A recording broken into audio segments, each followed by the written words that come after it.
আসসালামু আলাইকুম প্রিয় ভাই বোনেরা, আশা করছি সবাই অনেক বেশি ভালো আছেন। আমরাও আলহামদুলিল্লাহ অনেক বেশি ভালো আছি।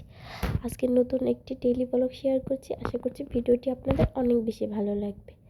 এখানে হচ্ছে একটা বাংলাদেশি ভাইয়ের কাছ থেকে 2টা হাঁস কিনে নিয়ে আসা হয়েছিল। আর হাঁসগুলো কিন্তু একদম ফ্রেশই ছিল আর পরিষ্কার করা হচ্ছিল। তো হাঁসটা হচ্ছে আমি তখন কাটতে পারিনি, এজন্য ফ্রিজে রেখে দিয়েছিলাম।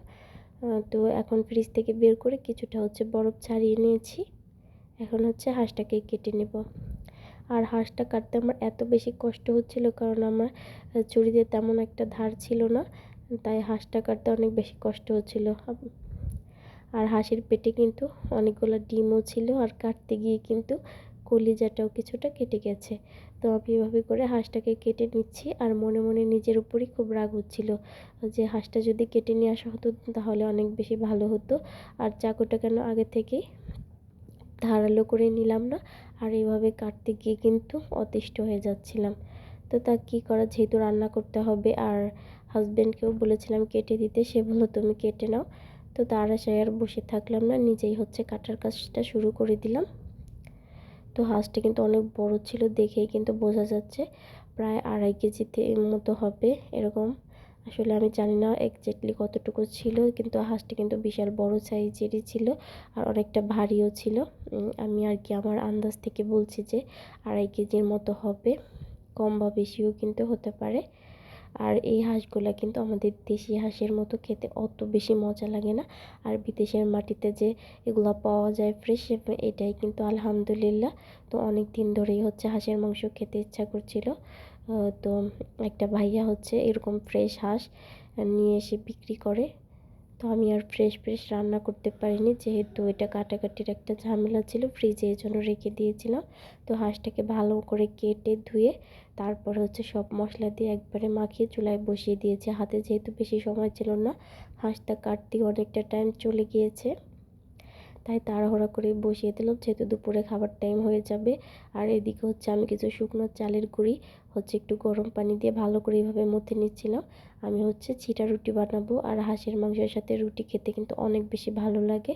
তো রুটি বানাতে আরও বেশি সময় লাগবে, এই জন্য আমি ভাবলাম যে ছিটা রুটি বানিয়ে নিই। আর আমার কাছে কিন্তু আর আমাদের বাসার সবাই এইভাবে হাঁসের মাংস আর ছিটা রুটি খেতে অনেক বেশি পছন্দ করে। আর মাশাআল্লাহ ছিটা রুটিটা আমি অনেক ভালোই বানাতে পারি, ছোটোবেলা থেকে মাকে দেখেছি বানাতে। তো যদিও বিয়ের আগে কখনোই ট্রাই করিনি, এখন মাশাআল্লাহ নিজে ট্রাই করতে করতে অনেক ভালোই পারি। আর এদিক দিয়ে কিন্তু হাঁস থেকে অনেকটা পানি উঠে এসেছে। আর হাঁসে কিন্তু আমি একদম সব ধরনের মশলা দিয়ে একবারে মাখিয়ে বসিয়ে দিয়েছিলাম। এখন হচ্ছে হাঁসটাকে ভালো করে কষিয়ে ঝোলের পানি দিয়ে রান্না করে নিব। আর আমি বেশিরভাগ হচ্ছে মাংস এভাবে একবারে মাখিয়ে রান্না করি, তাহলে কিন্তু সময়ও কম লাগে আর রান্নাটাও কিন্তু অনেক বেশি মজা হয়। তো এক চুলায় হচ্ছে হাঁসের মাংস হতে থাক, আর আমি অন্য সাইডে হচ্ছে ছিটা রুটিগুলো বানিয়ে নিব, যেহেতু দুপুরের টাইম প্রায় হয়ে এসেছে। আর এদিকে হচ্ছে তো আমি ছিটা রুটি বানানো শুরু করে দিয়েছি, আর মাশাআল্লাহ ছিটা রুটিগুলো কিন্তু অনেক বেশি সুন্দর হয়। আর আমি হচ্ছে এভাবে শুকনো চালের গুঁড়া রেখে দিই, যখনই হচ্ছে মাংস রান্না করি এভাবে হচ্ছে কয়েকটা বানিয়ে নিই। আর এটা বানানো আমার কাছে অনেক বেশি ইজি লাগে, কিন্তু এটা বানাতে গেলে চুলা একদম হচ্ছে মাখিয়ে যায়। আমি হচ্ছে কিছুটা মাংস একটু উঠিয়ে নিয়েছিলাম খাওয়ার জন্য। আর মাংসটা কিন্তু অনেক বেশি খেতে মজা হয়েছিল, যেহেতু ভয়েসটা আমি পরে দিয়েছি। আর রুটি দিয়ে এরকম মাংস হলে তো কোনো কথাই নেই। তো মাংসটাও একদম হয়ে গেছে, বেশি ঝোল রাখিনি। আর এদিক দিয়ে কিন্তু ছিটা রুটিগুলোও কিন্তু সুন্দর মতো বানিয়ে নিচ্ছি। আর গরম গরম ছিটা রুটি আর এরকম হাঁসের মাংস হলে তো আর কোনো কিছুই লাগে না। তো আমি হচ্ছে মাঝে মাঝে একটু তেল ব্রাশ করে নিয়েছিলাম, যখন হচ্ছে 2-3 বার দেওয়ার পরও ব্রাশ করিনি, একটু লেগে লেগে যাচ্ছিলো, তারপর হচ্ছে আবার একটু তেল দিয়ে মুছে নিচ্ছিলাম প্যানটাকে। তো ওইভাবে করে সবগুলো ছিটা রুটি বানিয়ে নিলাম। আর চুলার অবস্থা কিন্তু একদমই খারাপ, কারণ ছিটা রুটি বানাতে গেলে চুলা একদমই মাখিয়ে যায়। সেটা যারা বানায় তারাই একমাত্র বলতে পারবে যে কীরকম একটা বাজে অবস্থা হয়।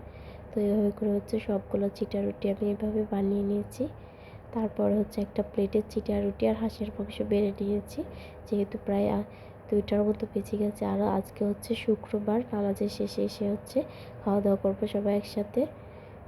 তো ভিডিওটি কেমন লাগলো অবশ্যই কমেন্ট করে কিন্তু জানাবেন। আরও নিত্য নতুন ভিডিও পেতে চ্যানেলটিকে অবশ্যই সাবস্ক্রাইব করবেন। আল্লাহ হাফিজ।